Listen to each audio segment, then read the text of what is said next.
Good evening, everybody, and welcome to the second weekend of the Lonavala International Film Festival. I'm Viveck Vaswani. I have here with me Pravesh Sippy. Welcome, Pravesh, once again. The son of Ananth Sippy, to whom we're paying this tribute. I have with me RJ Divya Solgama. Hi, Divya, and welcome. Hi, Viveck. Ananth Mahadevan, welcome again. It's such a joy to sit with all of you every evening, every weekend evening, and talk about all the films that we've been discussing. Today's film is the wonderfully funny, warm, happy Chor Machai Shor, which was a huge hit, which had a great musical score by Ravindra Jain, and which starred the inimitable Shashi Kapoor with my favorite Mumtaz. Divya, I'll ask you to start this conversation today. Yeah.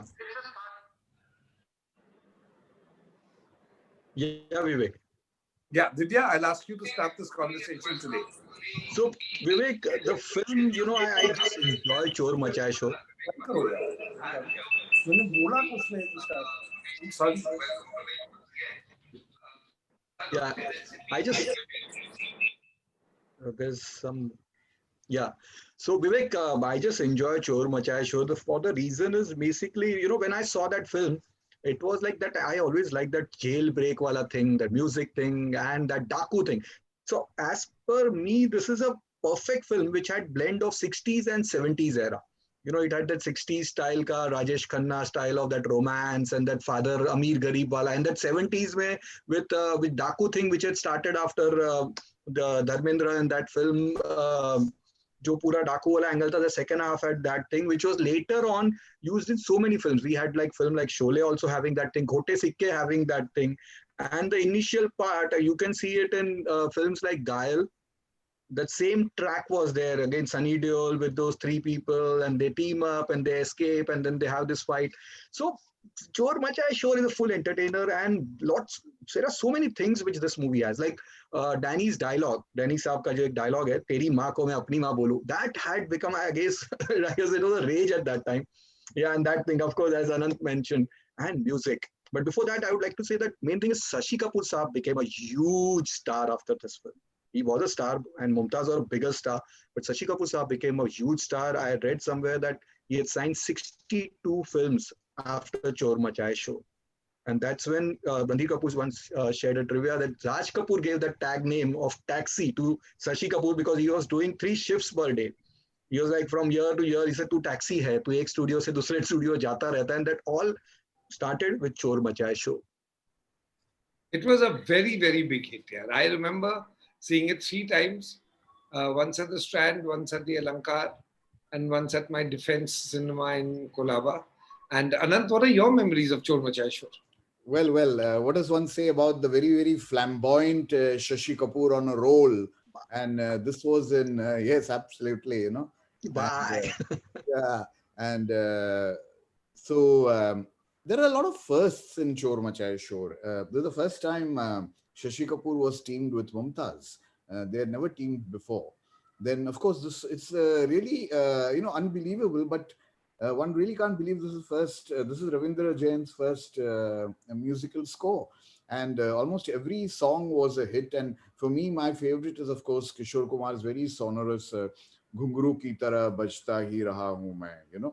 Although Rafi Saab took away all the romantic numbers, and I believe that was even written by Ravindra Jain. So it was quite a frolicking, rollicking film, and a kind of, like Divya said, a jail rock, attitude with all these guys, the thieves inside.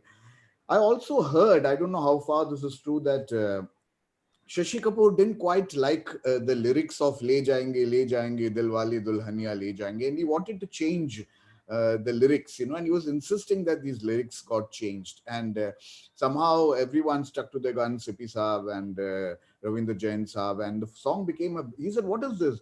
Le Jayenge, Dilwale Dulhania Le Jayenge." But then it became such a big hit that, one of the films which Yashji made and goes on to becoming the longest running film in Hindi film history, Dilwale Dulhania Le Jayenge, was taken from that song, So it's ironical that Chor Machai Shor spawns a lot of, trivia like this. I'm very happy to see Bombay Publicity Service Private Limited right there very prominently in the credits, because that is how I got associated with Sippy Saab and the film. Of course, I wasn't in Bombay Publicity when the film was released. I saw it at the Barkha cinema, I think, and we all thoroughly, the whole gang that went, we thoroughly enjoyed it. It's a kind of film that really reflects, a mindset, a mood set, not only of the filmmakers and the writers and the stars of that era, but also of the audience. They somehow complemented each other very well. And that little fight sequence inside the jail when Shashi Kapoor enters the jail, and they got over it very fast. With it wasn't a fight sequence like Pran Saab and Mr. Bachchan in Zanjeer, or Vinod Khanna and Mr. Bachchan in Amar Akbar Anthony. They just got over it so fast, and they shook hands, and that was the best part of it. If they'd gone and stretched that fight sequence beyond endurance, then it wouldn't have become as enjoyable as just shaking hands and saying, okay, the first time I met someone with such an iron hand as mine. And both Danny and Shashi Kapoor team up to do the jailbreak and go and get the girl back because he was wrongly incarcerated. Of course, Asrani Saab won Best Comedian nomination for the Filmfare. And, it's interesting that an absolutely, out and out film and entertainer, a mainstream cinema, went into a very, very important category of the comedian, and gave Asrani Saab that honor.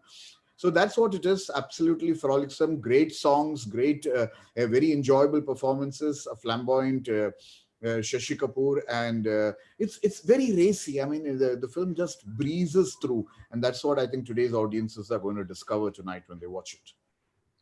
Also, I must tell you that it was a very interesting screenplay, moving back and forth between the present in jail and the past and why he went to jail in the beginning. So it was not an unthought out film. It was not just frolicsome, though it was very, that's the right word to describe that film. But actually, it was very, very cleverly and very, very slickly directed. And again, as usual, Mr. Sippy Pravesh chose a young, almost unknown director called Ashok Roy and went on and made a mega hit with him. I realized through these conversations that whether it was Subhash Ghai in Kalicharan, Ashok Roy, C.P. Dikshit, Raja Nabathe, Sippy Saab had quite a flair for discovering people with talent and hard work, as opposed to just working with the big names of the period. Over to you, Pravesh. Yes, but there's a lot of destiny play in this particular project.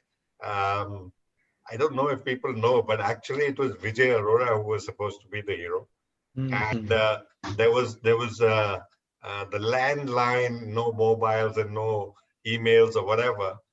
And Dad had called Vijay Arora and left a message for him. And his servant forgot. The domestic who picked up the phone and took the message forgot to give Vijay Arora the message. And Dad waited for 2 days and said, well, he's a rising star and acting high and mighty. Out he was. In came Mr. Shashi Kapoor. Ever Mr. Dependable. So all sorts of things. We were, at that time, Dad, I think, had some financial issues and restrictions. And therefore, the film was made very, like you said, it was thought out. Like he said about the fight sequence. So it was pre-edited and planned to the T. And there was no wastage and there was no excessive anything. And a lot of new talent and a lot of people who weren't doing too well or whatever, but Dad believed, they were good for what he was setting out to do.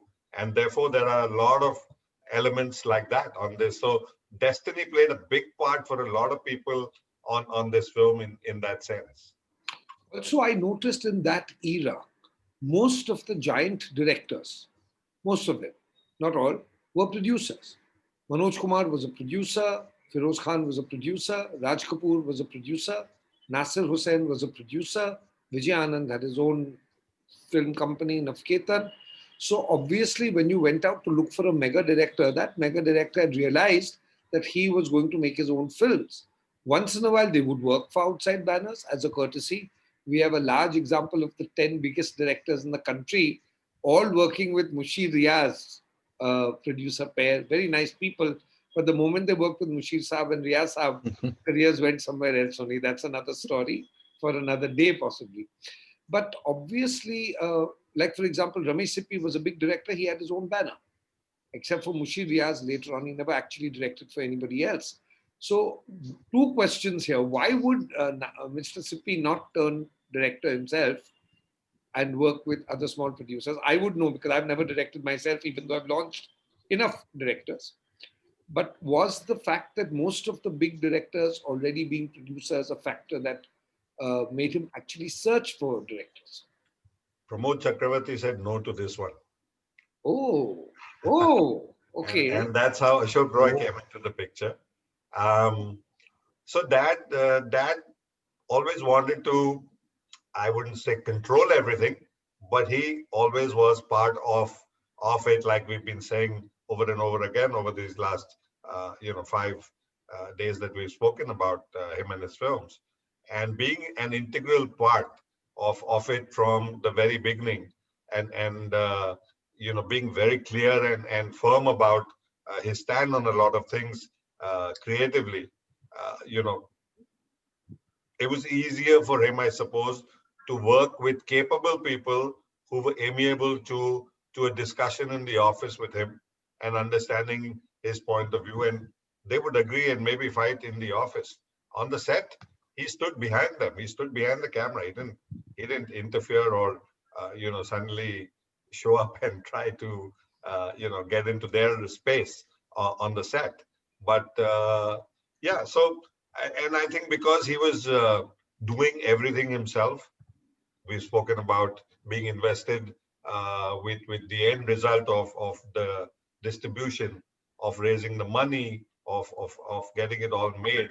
I think that very clearly probably was the big reason why he didn't want to get stuck into the directing the film, because that then was a commitment of a different order altogether. You know, so Right, right. And yeah. I must also say that it's almost as if I took tuitions from him, because that's exactly what I did. I worked with newer directors, people who were very happy to have discussions in the office, but on the set, I stood solidly behind them. And I used to have fun making my movies. And a lot of times, even people like Ananth, with whom I made Dil Dil Pyar Vyar, his first film, have asked me, why don't you direct? And I said, if you find a producer like me, I would be happy to direct. But if I direct, who will actually make the movie? Actually, these have been my words. And I realized that there is a temperament of creating a film which is completely different from the temperament of directing a film. Ananth, what would you say about that? No, I think it's very right, because when you have the people like Sippy Saab or, such, I would call in, quotes, mentors who would guide you in a way. Prakash ji also was like Prakash Mehra when he gave his, assistant a break. Ram Uh, Sethi. Sorry? Ram Sethi. Ram Sethi, when Ram Sethi was absolutely thrilled to get a break with Ghungru, he was there behind the scene and like a guiding force, and so you knew that you weren't really going wrong with a lot of things, and experience which rubbed off. So for those kind of directors who are just starting off or who had just done this first or second film, the experience, the production experience, and the production designing experience of these producers was very strong. So some way they couldn't go beyond that. I mean, they didn't want to sort of execute the entire thing themselves. They wanted the brain of the director to take over from there and see it to the finish. So that was a very interesting kind of symbiosis between these two forces, I would say. Yes, I think being a director and micromanaging the set, micromanaging what's happening on the set, micromanaging what's happening in the editing room, micromanaging what's happening in the background music is very different from micromanaging the overall picture, which includes finance, distribution, publicity, advertising, marketing. And both these are actually specialized and I must say, very, very creative jobs as well.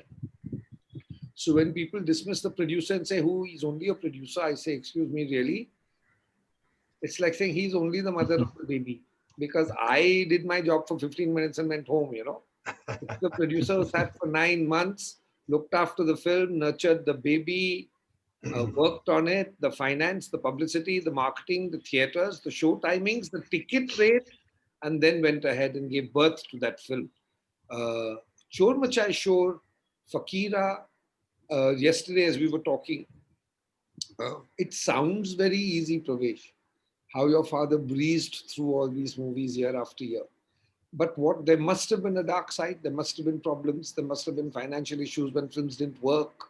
Uh, Sippy, NN Sippy Productions ran and finances depended on what was happening at Janta Films. Janta Films ran because of what was happening in NNCP Productions, running two babies, you know, like twin babies simultaneously. One is running faster than the other, one is running slower than the other. It must have been an exercise in logistics which was defying, logic It defying. was. It was. It was. And it was done without internet, without computers, without laptops, without smartphones, without anything except people with papers, pens, and notebooks in their hands. And 9 to 6. And I, There was no sitting in the office till 10 and midnight, and no, that didn't happen. Sundays didn't happen. and yet it happened, the whole thing. All these films got made.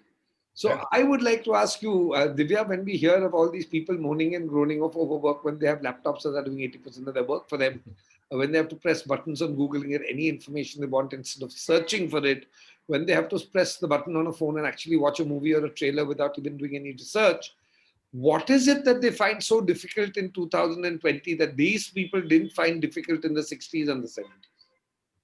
Thought. Yes, soul, that passion. What, like a film like Chor Machaya Shor, people might say, okay, in today's time, let's say it might be a very proper commercial film, masala pot boiler, as they say. But whereas Ananth mentioned, as I mentioned, there are so many firsts which are related to this film. You cannot have a film when it's original stuff. This, I guess the idea was by Tarun Ghosh, who gave this idea, and then they developed this film. You cannot have a film where if it's not original or something that, it's been more than so many years and still we are talking about that film. That makes this film different than what's happening today. Today's films, you are watching it one time, you'll not even remember next day what happened in that film. The songs are not to be remembered. Today, Ravindra Jain is known majorly. Like, people have this thing that this is his first film. Of course, his first release film was something different. It was some Hira or No, Duck there was a or series. There was a series of films for Rajshri Productions, which Ravindra Jain no, had but done. Mere Bhaiya was his also first film was some another film which had released. But what he told me, I remember trivia which he had shared. He said that Sanjeev Kumar Saab made him meet NNCP sir. And he had signed, Pravesh, please correct me if I'm wrong, there was a film which they were planning to make, and that name was Silsila Hai Pyar Ka, for which Ravindra Jain's best tunes were reserved by NNCP Saab. Bedardi Tere Pyar Mein, which was later on used in Henna, I think Sham Teri Bansi, and main Akhiyon Ke Jharoke. So these were all reserved by NNCP Saab.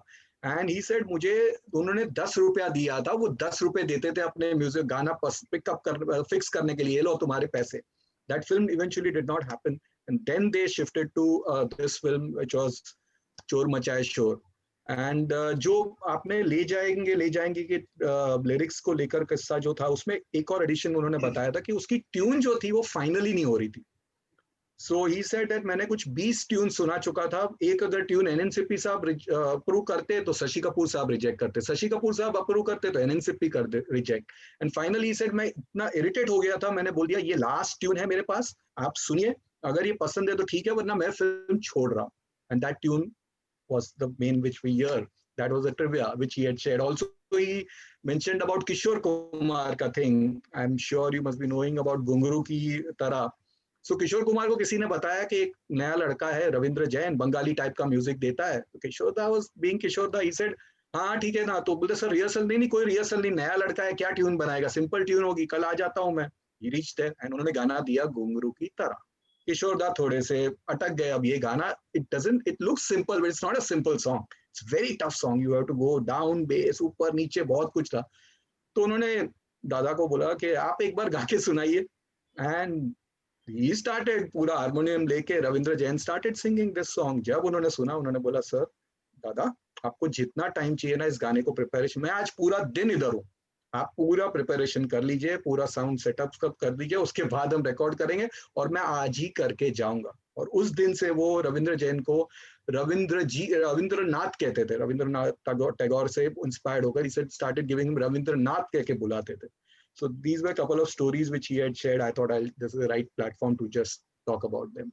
And Mr. Ravindra Jain used to come home with the harmonium ever so often, and they used to just sit and keep, playing tunes and singing songs. And like he said, Dad would just select and keep some songs. And they were actually reserved and recorded.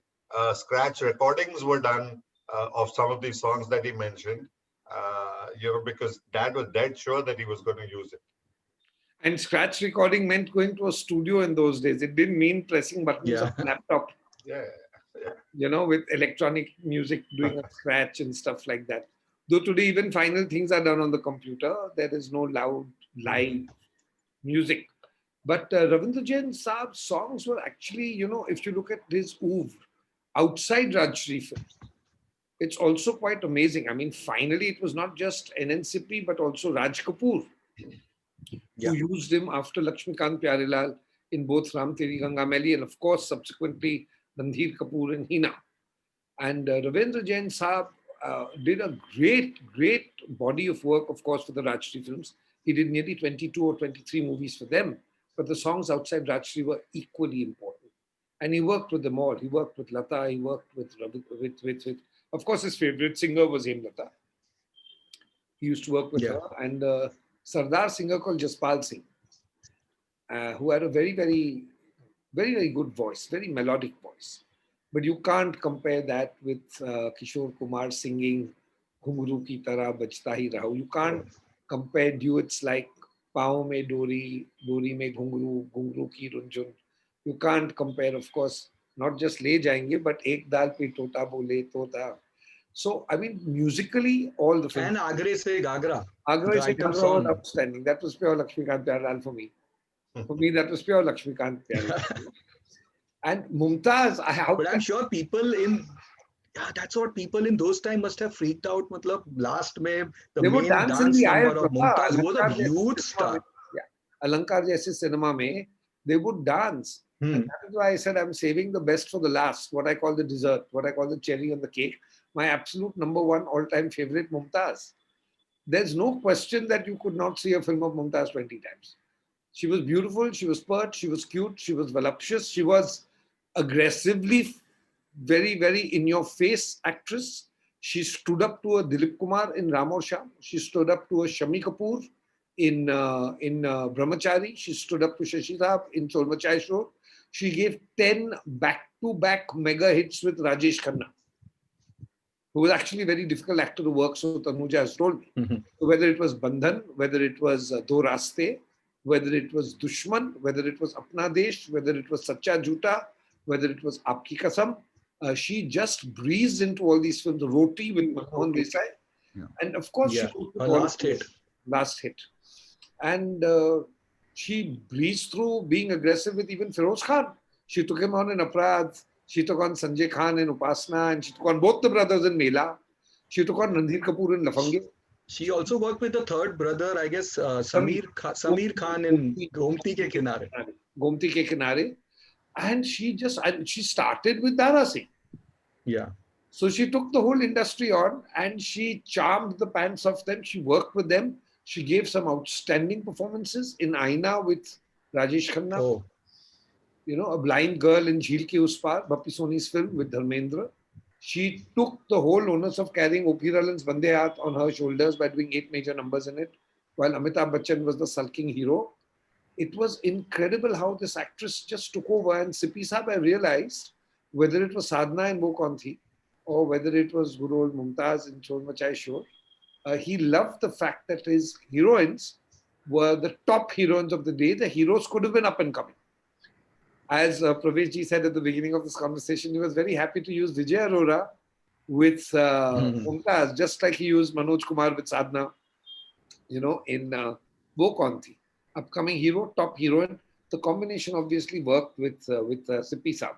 But Pravesh, what do you tell me about Mumtaz? How did she get along with Sippy Saab and you? And I must. I was very young, but I again I remember being on an outdoor in Panchgani, I think it was, and yeah, I mean, they were.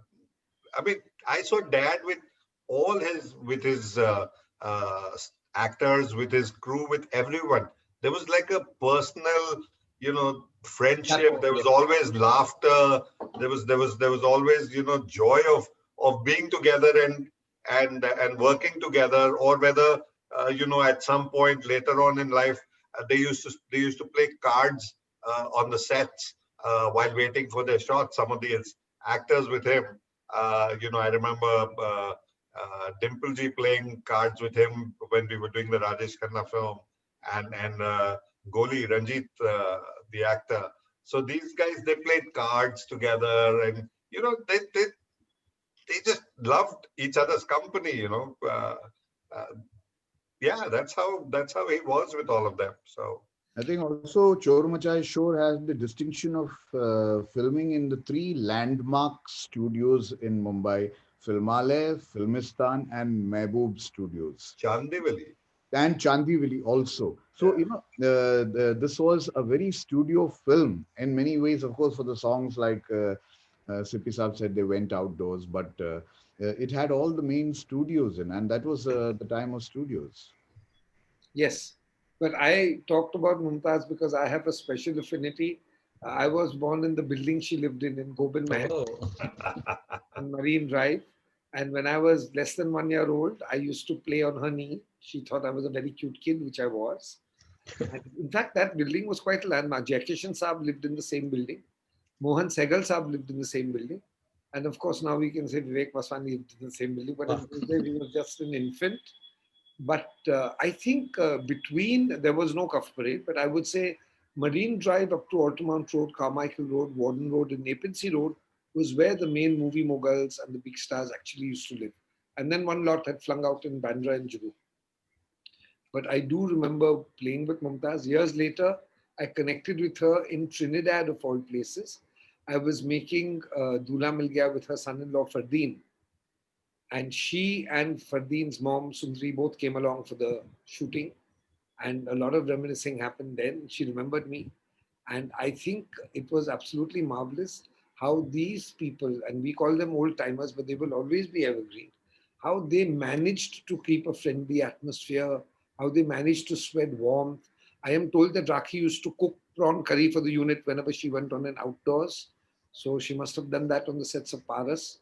And I think that's how it works. Not like today, everyone sitting And in they a... all maintained dignity. They all had, Yes. the respect factor, and there was nothing ever, amiss that shouldn't have been. That was the beauty. Yeah, it was lovely. It was lovely those days. Praveshi, how are we doing for this? Sorry, Divya first and then... just one small thing, a trivia thing, which I just thought. People say that DDLJ, the title track, was of course inspired from Chor Machaya Shor. But in 1980, there was one more film which starred Tariq and one more, I think Tariq and few more actresses were there, and that name was Dilwale Dulhaniya Le Jayenge. Okay. Incredible. I wish Yeah. Aditya Chopra knew this. And in those days, we didn't know anything about copywriting and trademarking, all of this. No, we didn't. Ironically. Madhavji, how are we doing on time? Yes, Vivek, I think we need to just wind up because we're already at 6:30 now. Questions? I must put in something thanks to all of you, but of course, we've got an overwhelming response to the tribute to Sri Ananth, and we are overwhelmed by the huge response that we've got. All of it is, of course, highly positive. Even as we had this panel discussion today, I've got a host of comments that have come in on this film, Chor Machaya Shor.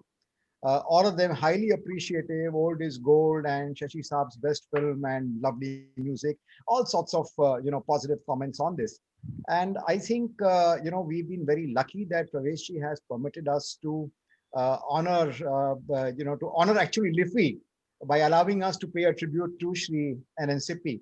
I would humbly request Praveshji that, in view of the tremendous response that we've got, the love and affection of the viewers, can we, with your permission, extend this tribute to having the closing film on the last weekend, the third weekend, that's exactly 1 week from now. We would like to, with your permission, show his film called Ghar, which stars Whoa. Vinod Mehra and Rekha. That's one of So my if you favorites. allow us, sorry, Absolutely, sir. Absolutely. And then the R.D. Burman's music and Rekha's performance, Vinod Mehra in that film. I just love that film. So I'm honored too. Thank you. so Thank you. thank you. So we will We're ask our all chief honored. patron, Sushilji, and of course, Ultra, our content partner, to provide us with that content for that film now that Praveshji has consented. So we will make a small turn in the showing of the films. Vivek, as festival curator, if you allow, maybe you can make this change and then announce Yes, it of course. to all our viewers. Yes, of course. Thank you. And Divya, Ananth sir, it would be our pleasure if you would join us on closing night so that all of us together, just as we've been enjoying these last 2 weekends, we use that closing night to have a wonderful tribute. I would hope to show the videos on that night, the closing night, of all the stars and Sippy Saab's contemporaries who have sent some videos, read out some of the messages that have come from almost the entire industry, from Jitendra to Karishma Kapoor to everybody. I would love that we end this tribute with the same love that we started with. So Thank I you. think this is Wonderful. a great honor. And thank you all. Are there any And questions for today? special thanks, Vivek, to all the viewers who have showered so much love and affection on this tribute that we are doing. So without them, this couldn't have been possible. So let's cut out the questions, I think, Vivek, for today. We are running a little behind time. Most of the comments that have come in are obviously very, very positive. Let's leave it at that and let's go on to the film. Thank you, everybody. Thank you, Thank you. Pravesh, Divya. Thank you, Thank Anand. you. Thank God you. bless. And over to seeing the most eagerly awaited Chon Machai Show.